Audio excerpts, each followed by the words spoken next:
Hola, ¿qué tal? Los saludamos desde el Centro de Estudios Mexicanos de la UNAM en el Reino Unido. Yo soy Ana Elena González y tengo el enorme gusto de compartir este día una entrevista con la doctora Luciana Gandini, que nos va a hablar acerca del tema de migración y el tema del tercer país seguro, que en estos momentos constituye un punto crítico de la política actual de México. En primer lugar, me gustaría presentar a la doctora. Ella es doctora en Ciencia Social con especialidad en Sociología por el Colmex. Realizó una estancia postdoctoral con duración de 2 años en el Centro de Investigaciones Multidisciplinarias, el CRIM, de la UNAM. En la actualidad es investigadora en el Instituto de Investigaciones Jurídicas de la UNAM en el área de Sociología del Derecho y coordina el Seminario Universitario de Estudios sobre Desplazamiento Interno, Migración, Exilio y Repatriación, SUDIMER, en la UNAM. En 2018 fue galardonada por la UNAM con el Premio Reconocimiento Distinción Universidad Jóvenes Investigadores 2018 en la categoría de Investigación en Ciencias Sociales. En los últimos años, sus investigaciones se han relacionado con los temas de migración internacional, desarrollo y derechos humanos, sociología jurídica de las migraciones, caravanas y éxodos migratorios, migraciones voluntarias e involuntarias, migración de retorno, migración de personas calificadas, métodos de investigación social cualitativos y cuantitativos. Y pues todo esto nos da una idea mínima de la enorme complejidad del fenómeno migratorio. Y bueno, muchas gracias por estar aquí con nosotros. Nos complace enormemente, de verdad, que nos des un poco de guía y orientación acerca de esto que a todos nos debe concernir. No sé si quisieras empezar por hacer un recorrido breve históricamente acerca de lo que ha significado la migración en México, cómo había sido hasta ahora y por qué ahora estamos viendo algo que es enteramente distinto. Claro, muchas gracias, Ana Elena. Es un enorme gusto estar aquí en esta conversación contigo y también en estos días en la sede de la UNAM en Londres. Así que muchas gracias por esta invitación. Efectivamente, como decías, estamos pasando por un momento, un escenario sin precedentes para la historia migratoria mexicana, fundamentalmente porque cuando pensamos en México y en migración, pensamos a México como un país de emigrantes, y así lo es y lo fue durante mucho tiempo. De hecho, el sistema migratorio entre México y Estados Unidos fue un sistema que se consolidó durante más de un siglo, entonces es un sistema muy consolidado. Y cuando pensamos en eso, recordamos, seguro todos tenemos algún conocido, algún pariente, algún amigo que es o fue migrante, porque más del 10% de la población mexicana reside en Estados Unidos. Eso nos da una idea, eso es una tasa altísima, una proporción muy alta de personas mexicanas que viven en otro país. Y en el caso específico entre México y Estados Unidos es un tipo de migración unilateral, sobre todo, claro que hay otros movimientos, pero fundamentalmente de México a Estados Unidos, y con un destino principalmente que es Estados Unidos. Esa migración surge fundamentalmente por tanto demandas del lado de Estados Unidos para complementar su mercado laboral, incluso también demográficas, o sea, para poblar con personas jóvenes. Y entonces fue una demanda compartida, digamos, para despresurizar la presión del mercado laboral mexicano en momentos en que no había espacios en el mercado de trabajo y también para complementar necesidades de Estados Unidos. Durante mucho tiempo esa migración fue una migración laboral, económica, que las personas migrantes iban para eso, para poder juntar dinero, para poder vivir mejor. Y de hecho algo muy importante en ese sistema migratorio han sido las remesas, ¿no? Y todos seguramente oímos hablar de eso, y es cómo los migrantes iban, hacían dinero y mandaban a México, ¿no? O incluso en una época había mucha migración circular, que era esto de ir y venir, trabajar en una temporada y regresar. Con el tiempo eso fue cambiando porque las condiciones se fueron haciendo más duras para cruzar la frontera, y también ha cambiado el tipo de migración. Antes era una migración principalmente masculina, de hombres solos, solteros o jefes de familia. Después, por los años 80, se empezaron a incorporar las mujeres como acompañantes fundamentalmente. hablábamos de la migración asociacional, o sea, de las mujeres con los hombres, y ya en los últimos años es una migración mucho más compleja, de familias, de mujeres solas, incluso autónomas, pero también las condiciones han cambiado. Y quizá podemos mencionar un par de eventos que han sido parteaguas o puntos de quiebre. Uno de ellos son los ataques a las Torres Gemelas en el 2001. Eso cambia el escenario internacional e imprime nuevas medidas de seguridad y entre ellas impacta a la migración. Entonces empieza a haber muchos más controles fronterizos y mucha más atención en la disminución de la migración. Y quizás un segundo evento importante es la crisis del 2008, la crisis económica y financiera del 2008, que es una crisis que además tiene epicentro en Estados Unidos. Diferente a otras crisis de los años 30, de otros momentos, esta crisis tiene centro en Estados Unidos y se expande hacia el resto del mundo.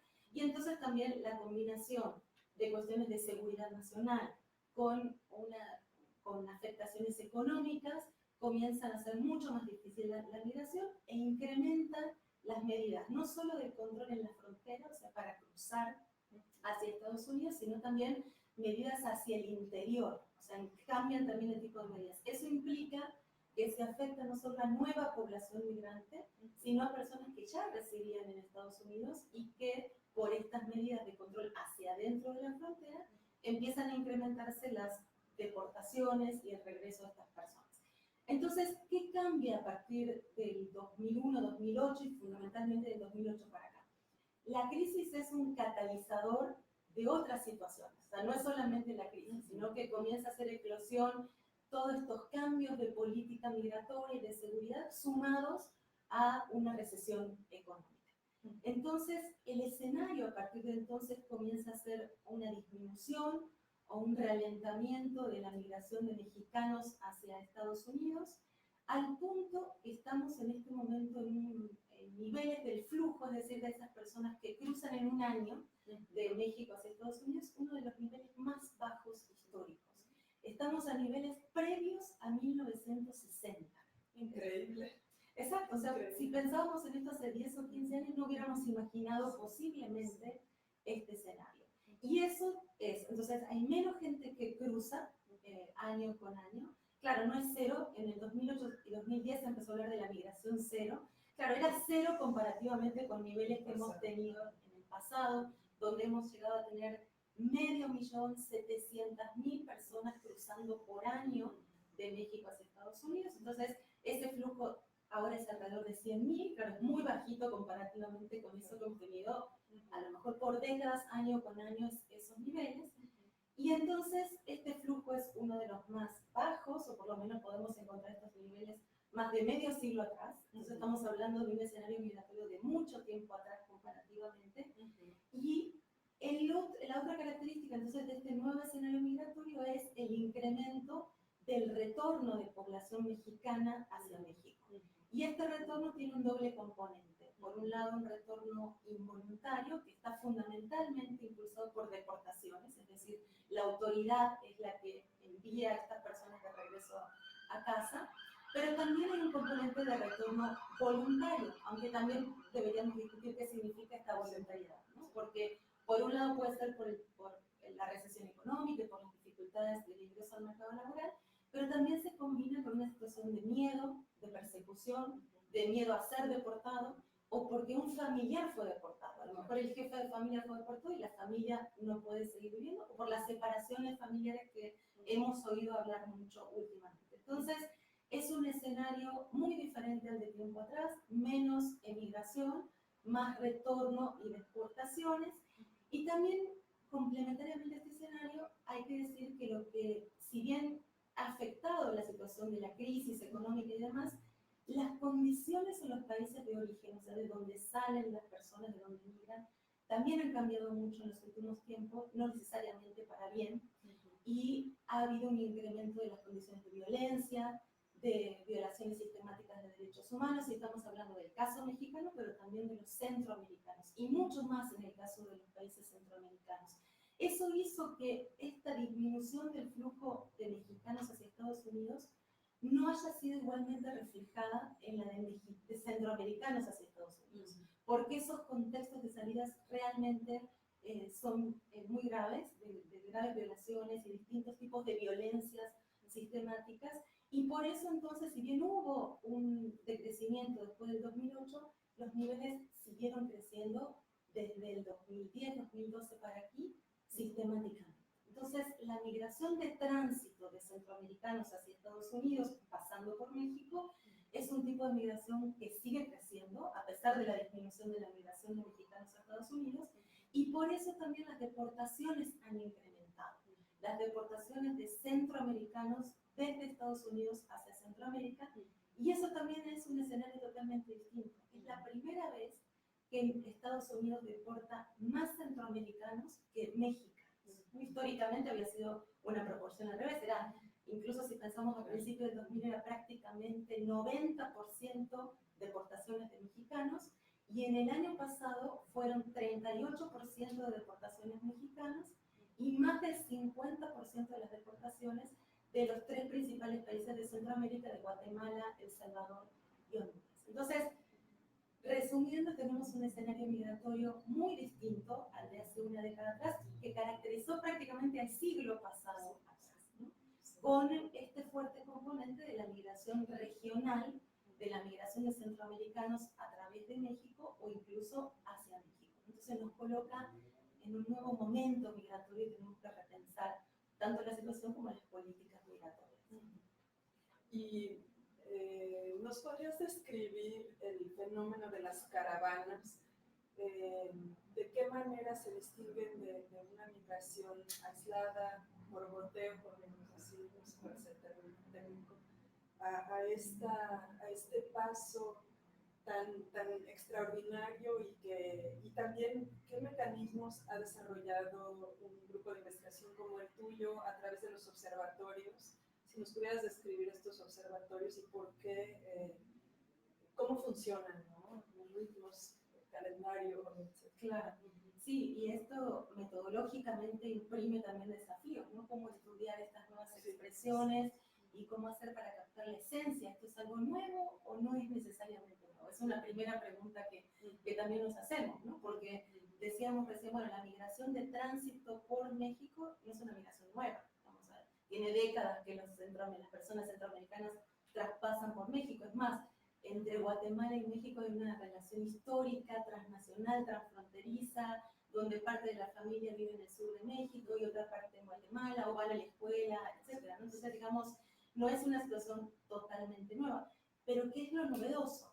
Y quizás debemos empezar justamente por pensar cómo han incrementado estas condiciones a las que nos referíamos antes de violencia generalizada, de incremento del crimen organizado, del narcotráfico, de las pandillas, de los secuestros, que ha hecho que este tránsito de centroamericanos por México en los últimos 20 años haya sido cada vez más riesgoso, ¿no? Entonces, lo que significó eso es que al incrementarse los riesgos, y muchos seguramente hemos escuchado sobre el tren La Bestia, lo que implica cruzar por allí, o sea, el riesgo de caerse del tren, de perder algunos de los miembros del cuerpo, y también de ser asaltado o secuestrado en esta ruta del tren de La Bestia que traspasa todo México desde el sur hacia el norte. Entonces, dado este incremento de riesgo, lo que sucedió es que las personas migrantes comenzaron a diversificar sus rutas.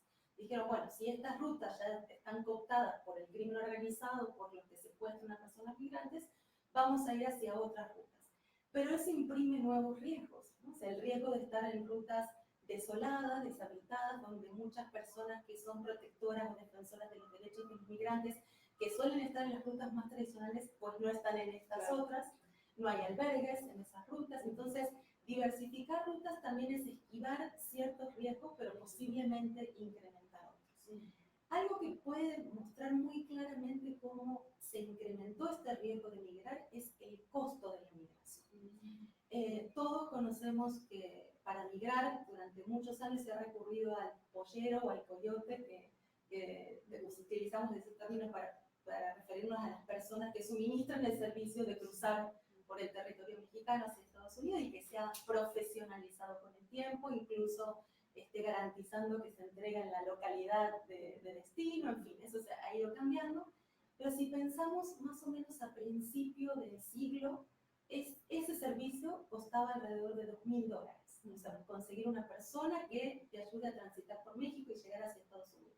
Hoy en día, pagarle un coyote cuesta $9.000. Entonces, eso muestra claramente que el riesgo que tiene cruzar es mucho mayor. Y aún así, pagando esos $9.000, no hay garantía de que uno llegue hacia el destino. Entonces, ese conjunto de elementos de mayores riesgos y mayores costos de la migración, digamos que son un poco la explicación de por qué la gente comenzó a migrar en caravanas. Porque se invierte un poco la estrategia tradicional que era tratar de pasar desapercibido en el territorio mexicano, ¿no? La invisibilidad era la estrategia que utilizaba la población centroamericana para confundirse un poco en el territorio mexicano y llegar hacia Estados Unidos. Dado este incremento de los riesgos y los costos, entonces las caravanas surgen a modo de invertir esa estrategia y de hacerse muy visible, bajo la idea de que esa visibilidad y además la cantidad de personas, o sea, ser muchos, nos convierten más fuertes y posiblemente nos protegemos mejor, entonces surgen de esa manera. La primera caravana surgió en octubre del 2018 y en ese momento fueron alrededor de 7.000 personas, fundamentalmente de Honduras, había de otros países, pero era fundamentalmente una caravana hondureña, que si bien se había anunciado que iba a venir la caravana en redes y en otros espacios, el gobierno, recordemos que este era un momento bastante poco oportuno para la caravana en el sentido de que estábamos en plena transición presidencial. O sea, había ganado el presidente López Obrador, pero aún no había asumido y todavía quedaban meses y algo para su asunción, entonces realmente era un momento difícil para quien iba a manejar ese flujo migratorio. Y lo que ocurre en ese momento es, bueno, la primera estrategia que intenta aplicar el gobierno en ese momento, la administración, fue el control en la frontera, o sea, la detención de las personas, pero fue una muy mala estrategia porque estamos hablando de 7.000 personas que estaban amotinadas o aglomeradas en el puente Suchiate, que es el puente que comunica Guatemala con México. Y bueno, tras muchas horas de, además, pensemos que lo que ocurrió fue el estancamiento de un puente internacional por donde cruzan personas diariamente y personas regulares, o sea, que tienen permiso para ir y venir. Lo que ocurrió en ese tiempo, que fueron muchas horas, un par de días, es que la gente que tenía permisos regulares cruzaba por cruces irregulares, o sea, por el río, y estas personas que querían ingresar sin tener permiso estaban bloqueando ese acceso. Finalmente el gobierno lo que hace en ese momento es que les inicia solicitudes de condición de refugiado a todo este grupo de caravanas.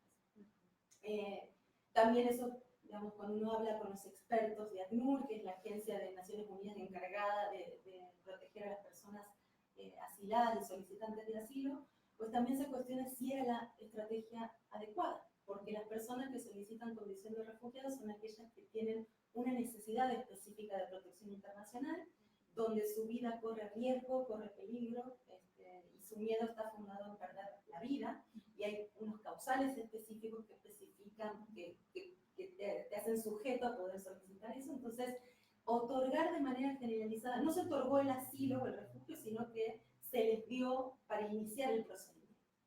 Entonces, tendríamos que preguntarnos si era esa la estrategia, pero esa fue la estrategia que adoptó el gobierno. La segunda caravana fue en enero, y ahí fueron 13.000 personas, una caravana más generalizada, de centroamericanos, más de otros países. Y aquí el gobierno, recordemos que ahí sí llega la nueva administración del presidente López Obrador, lo que hace es otorgar visas humanitarias de manera generalizada. Prácticamente 11.000 de esas 13.000 personas tuvieron visas humanitarias y otras 2.000 iniciaron procedimientos de solicitud de refugiado. Claro, ¿cuál es la postura que se adoptó en ese momento? Es una política de puertas abiertas, ¿no? Y así más o menos se decía en el gobierno, la Secretaría de Gobernación en ese momento, el propio presidente López Obrador, incluso Marcelo Ebrard, era el discurso que se manejaba en ese entonces. Pero claro, eso finalmente fue un efecto llamada, porque estando en el puente, y ahora voy hacia la segunda parte de la pregunta, que es cómo implica hacer investigación de esta naturaleza, estando en el puente cuando ocurre la tercera caravana también se complementa con esto que tú tú denominabas muy bien, nosotros así lo llamamos migración por goteo, o sea, que es esta migración que va antes, después de las caravanas y que ocurre sistemáticamente, ¿no? Frecuentemente. Bueno, después de esta tercera caravana seguía llegando esta migración por goteo, estando en el puente con la delegada de la estación migratoria nos decía, es que llegan grupos de 30, de 50, de 100, y en ese momento llegaba un grupo de 30 personas, se lo vimos en nuestra investigación de campo. ¿Y qué decían estas personas? Es que nos dijeron que aquí dan visas humanitarias. Entonces, claro que genera un efecto llamada que las visas humanitarias, por otra parte, que están en la legislación de migración en México, tienen ciertas características. También es aquella persona que no cumple con los requisitos para solicitar asilo, pero que tienen necesidad de protección y que por eso el gobierno decide otorgar estas visas. Pero no es un permiso regular, no es un tipo de categoría migratoria para otorgar tampoco de manera generalizada. Exacto. Y en ese momento la Secretaría de Gobernación dijo, no vamos a otorgar más visas humanitarias de manera generalizada. Y se optó por una tercera nueva estrategia, que fue la de otorgar permisos de visitante regional, se llama este permiso, esta visa, que es quizás una de las formas menos apropiadas de resolver esta migración, porque es un permiso que permite residir por 7 días en el territorio mexicano y no permite salir de los estados del sur de México, de 4 estados del sur.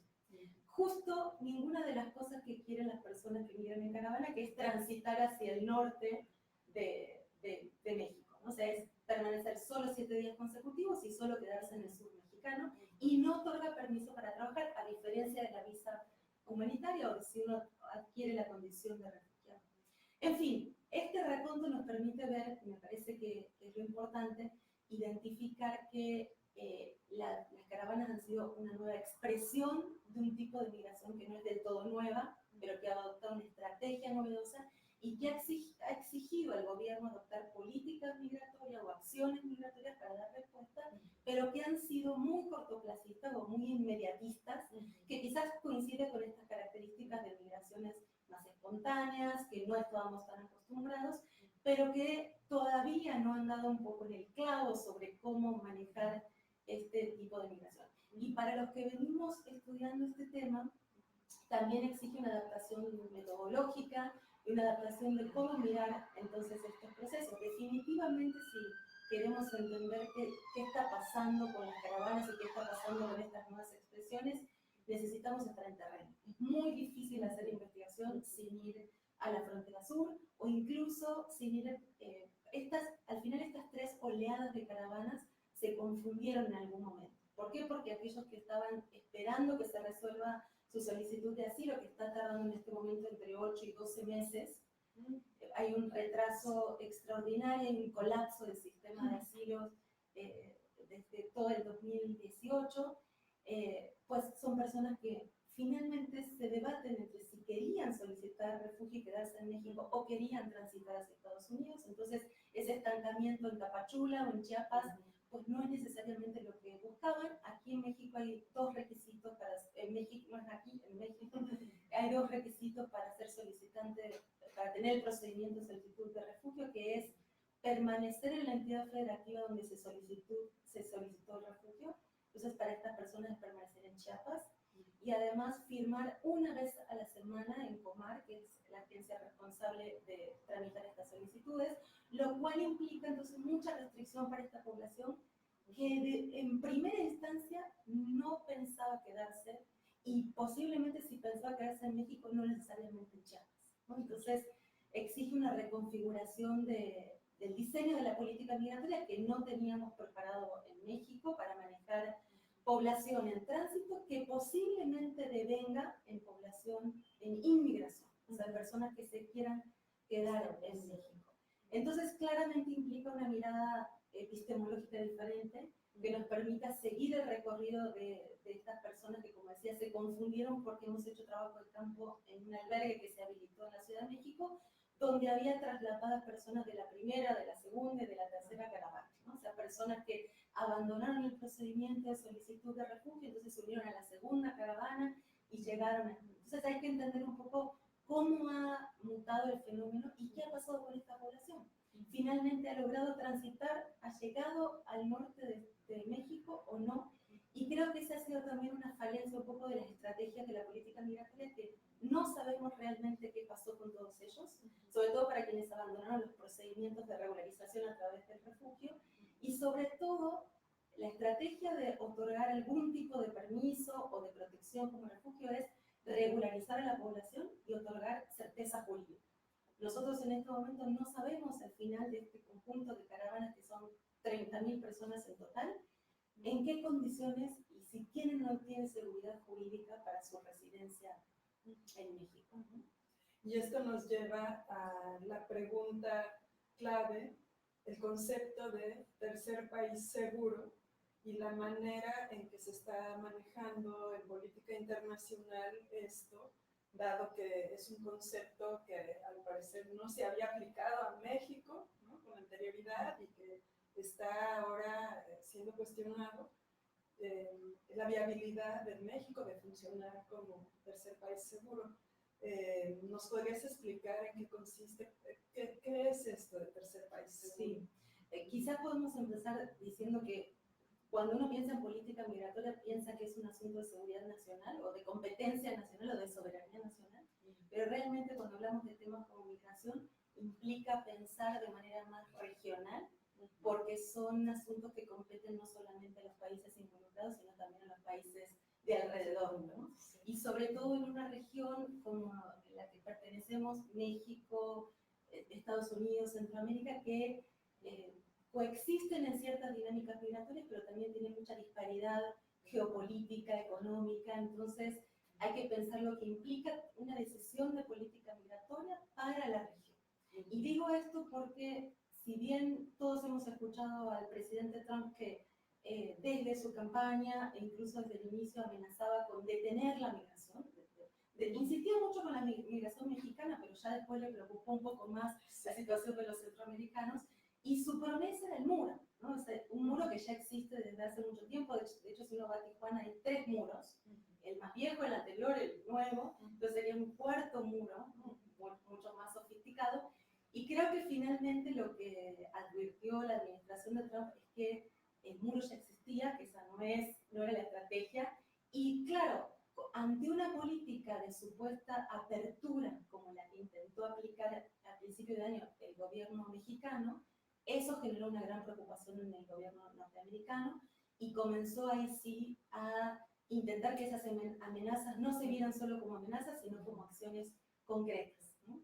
Y quizás hay que empezar diciendo que la primera acción más o menos firme que dice el presidente Trump es que van a incrementar los aranceles comerciales si México no detiene la migración de centroamericanos, ¿no? Y eso fue hacia fin de mayo, si no recuerdo mal, y tenía un plan progresivo de incremento de estos aranceles del 5% a los 15 días del 15% y así sucesivamente, y se iban a implementar una semana después, ¿no?, de su anuncio.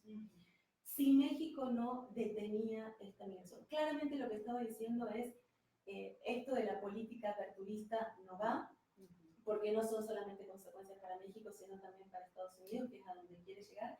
Y esta tercera acción, en la tercera caravana, que fue todavía quizás más confusa, porque otorga un permiso que no es permiso y que al final genera más migración irregular. Si uno tiene un permiso por 7 días, pues se va a quedar en condición irregular en el territorio, ¿no? Si lo que quieres es seguir, no vas a retroceder, ¿no? Entonces, ese tipo de acciones preocupó mucho al gobierno norteamericano, y entonces esa fue la primera acción, ¿no?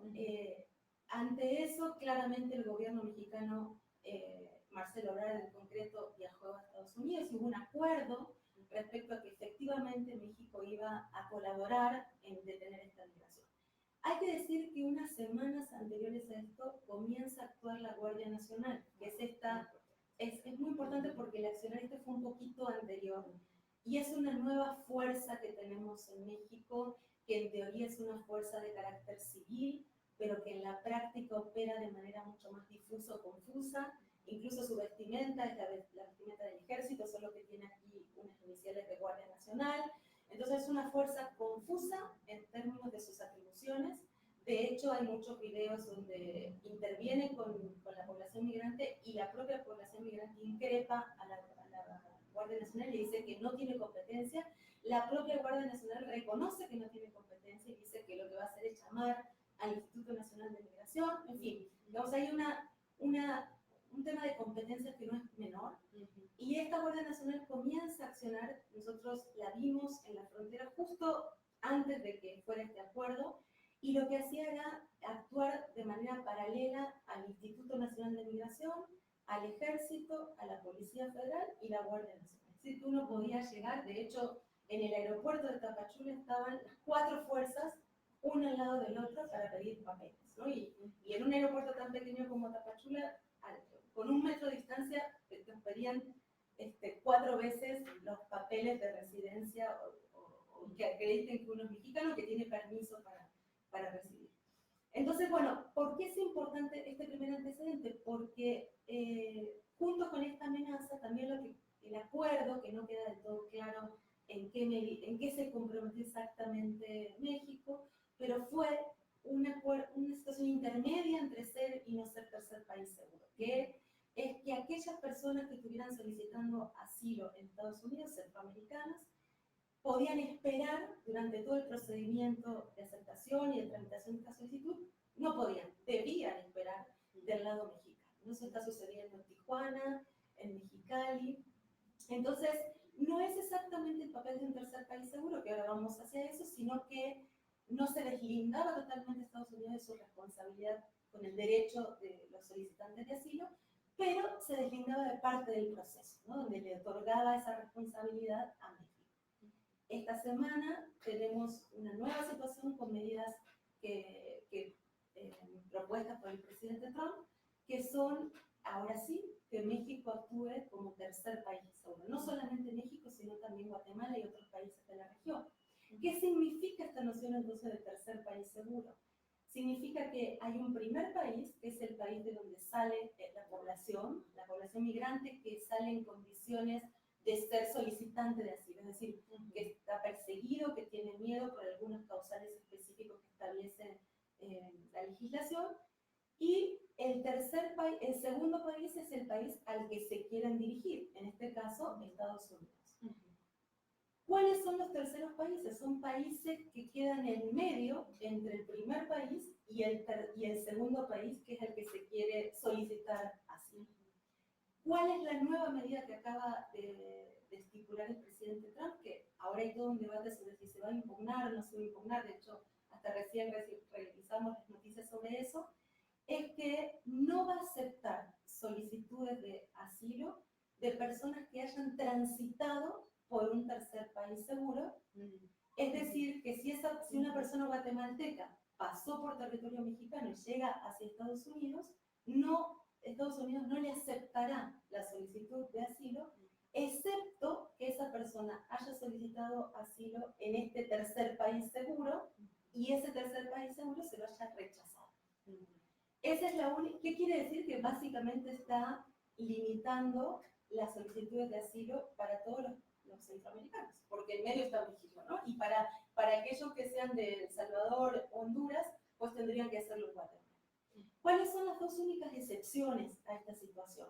Una es que las personas sean víctimas de trata de personas, y ahí hay toda una especificación sobre ello. Y la segunda es que el tercer país por el que pasen no sea signatario de la Convención de Refugio de 1951, que no es el caso porque todos los países son signatarios de la Convención, o sea, los países centroamericanos y México mismo. De hecho, en América también tenemos una declaración de Cartagena, que es de 1984, que es nuestro marco regional sobre el refugio, que de hecho es un marco mucho más amplio y más generoso que el de Ginebra del siglo pasado. En fin, la situación es que la excepcionalidad no se cumple porque aquí los terceros países, los que están en medio de Estados Unidos, son países signatarios de la Convención. Ahora, ¿qué significa seguro? Y esa es quizás la pregunta que nos tenemos que hacer. Cuando decíamos al inicio de la conversación que una de las características del escenario actual es el incremento de las violencias generalizadas, el incremento sistemático de las violaciones de derechos humanos, Y ese es un escenario en Centroamérica, pero también en México. En México tenemos altas tasas de desplazados internos, o sea, personas en algunos estados como Michoacán, Guerrero, que realmente están en condiciones muy similares a la de la población centroamericana, que están desplazándose dentro del territorio nacional y que si pueden, ese desplazamiento interno se convertirá en una migración internacional, ¿no? Escapando también del crimen organizado, etc. Entonces, y también decíamos que una de las características por las cuales surgieron las caravanas fue el incremento de la inseguridad del tránsito de la población migrante, ¿no? Los secuestros, las violaciones, los abusos, etc. Entonces, hay que preguntar, es muy cuestionable esta idea de si México realmente puede ser un país seguro, no solamente para otorgar la condición de asilado o de refugiado, sino para incluso transitar o permanecer en el territorio, ¿no? A esto hay que decir que el colapso que mencionábamos hace rato del sistema de asilo es una característica quizás de varios de los países de América Latina, por esta nueva reconfiguración de los flujos, por este incremento de las migraciones involuntarias o forzadas, que han llevado a que estas personas migrantes pues sean consideradas, están en condiciones de solicitar protección internacional. Entonces los sistemas de asilo están colapsados por la cantidad de solicitudes que tienen y el rezago en la resolución de estas solicitudes. Entonces es un contexto muy adverso para la migración y un sistema legal de protección colapsado para otorgar también esta protección internacional, ¿no? Entonces, ese es el contexto en el que se encuentra nuestro país, México, como país seguro. No, bueno, qué complejidad del asunto. Y bueno, me hace pensar en justamente temas de derecho internacional y de soberanía nacional y de qué manera el gobierno mexicano o las instituciones pueden enfrentar un fenómeno de esta naturaleza en toda su magnitud y su complejidad, tomando en cuenta la proximidad cultural que tenemos, ¿no? Los latinoamericanos y también, por otra parte, el hecho innegable de que están participando de este fenómeno personas que no son latinoamericanas, que vienen de otros países también y que eso pues tampoco lo habíamos visto, ¿no? Sí, ahí creo que el desafío claramente es un desafío que lo hemos dicho muchas veces, incluso en otros contextos, pero hoy en día salta claramente a la luz y tiene que ver con el diseño de un sistema de gestión de la migración regional y multilateral, ¿no? O sea, es muy difícil hoy pensar cómo se gestiona un flujo migratorio de esta naturaleza, con características de migración forzada, regional e intercontinental, como bien lo dices. ¿Cómo gestiona un único país esta situación? Es prácticamente imposible. Y lo que estamos viendo es que estas medidas que toma un país afectan a segundos y terceros países. Entonces, claramente hay que repensar este sistema de gestión de la migración. También decir que ser un tercer país seguro como medida aislada, o sea, este lugar o este rol de México como tercer país seguro, seguramente no va a ser una medida eficaz de manera aislada. Y también incremento de aranceles, por ejemplo, que es una sanción económica finalmente, o estas restricciones como tercer país seguro, no son acciones que vayan a detener el flujo migratorio. Y eso lo tenemos que tener claro, por lo que venimos conversando. No es una migración que no va a mejorar su ingreso para ahorrar, para construir una casa, para estar mejor que como estaba, para enviar remesas. Es una migración que está tratando de salvar su vida.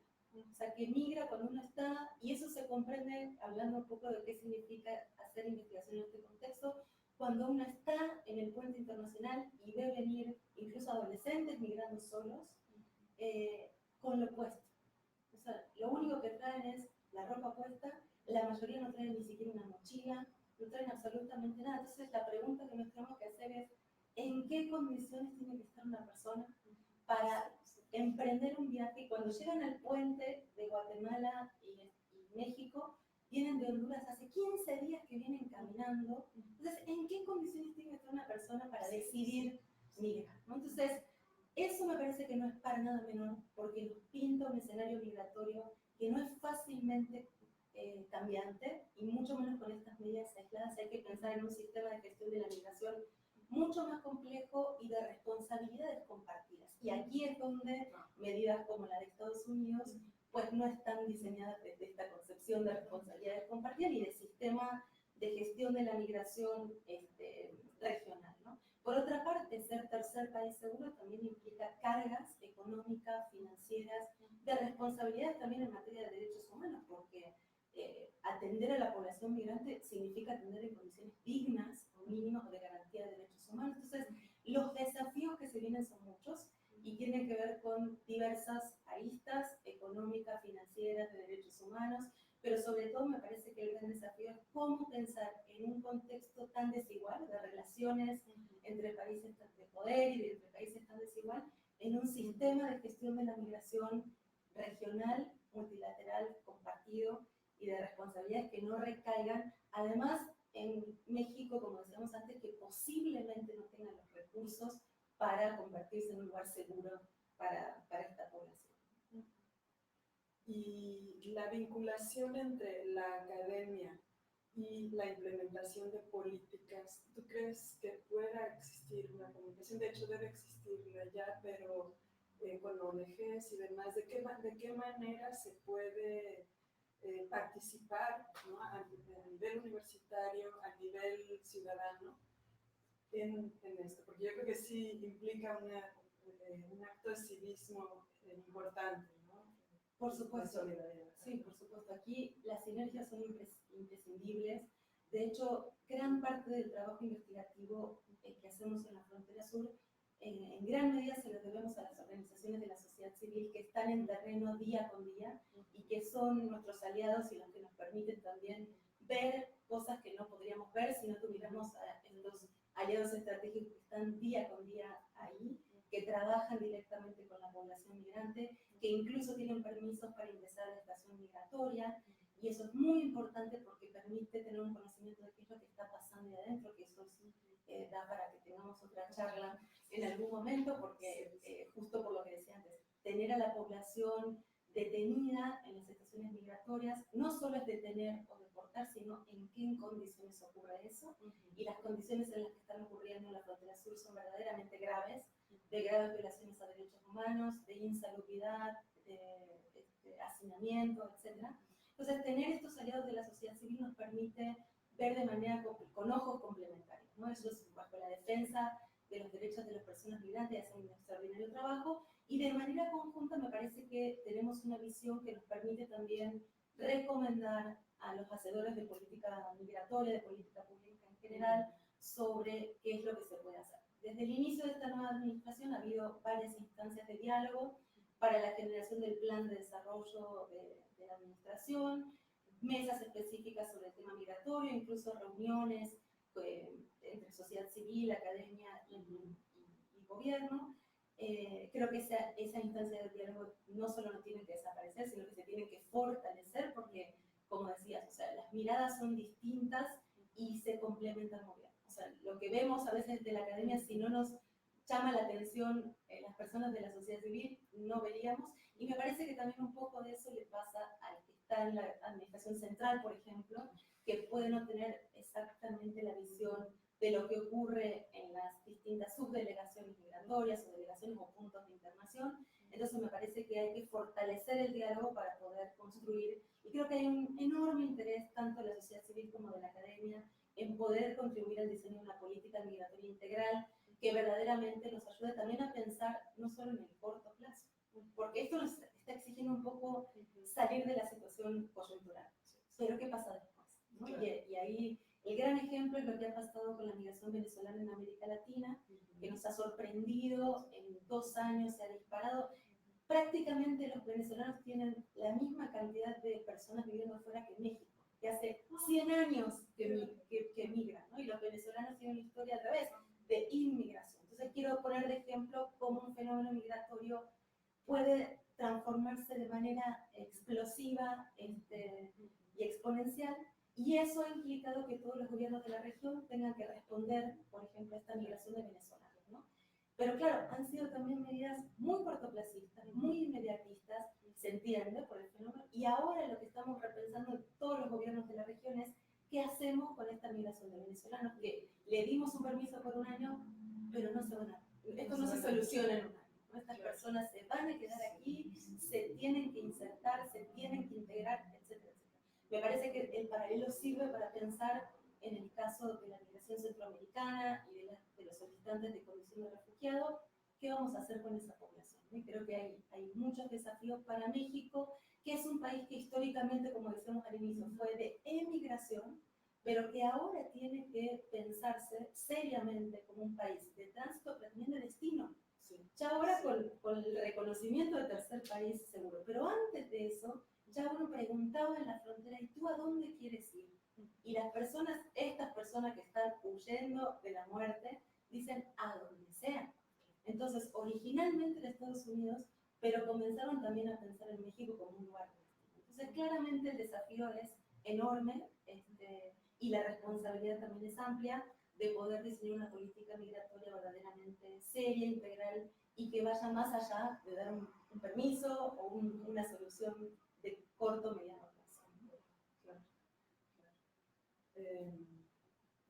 Bueno, pues es verdaderamente estremecedor, ¿no? El panorama, y sí pone un desafío enorme también, un ejercicio de perspectiva, ¿no? Tratando de imaginar lo que puede suceder y las maneras que tendremos de atenderlo, ¿no? Ahí, pues sí se están rompiendo moldes, ¿no? Las facilidades de comunicación que existen en la actualidad, que no existían en otros tiempos. No sé si tenemos alguna pregunta por parte del público. Okay. Bueno, pues creo que hemos cubierto bastantes temas y creo que los has expuesto con una claridad extraordinaria, dada su complejidad. Entonces, pues te agradezco muchísimo esto, que estoy segura que al público le va a interesar también, ayudar a aclarar y también a que todos asumamos nuestra responsabilidad individual, cívica, ¿no? Ante esta situación, sobre todo de tener conciencia de lo que está pasando, y felicidades por el trabajo que está realizando el SUBIMER. Muchas gracias. Y bueno, muchísimas gracias. Al contrario, como decía al inicio, un gusto poder platicar aquí contigo. Gracias, Melina. Muchas gracias.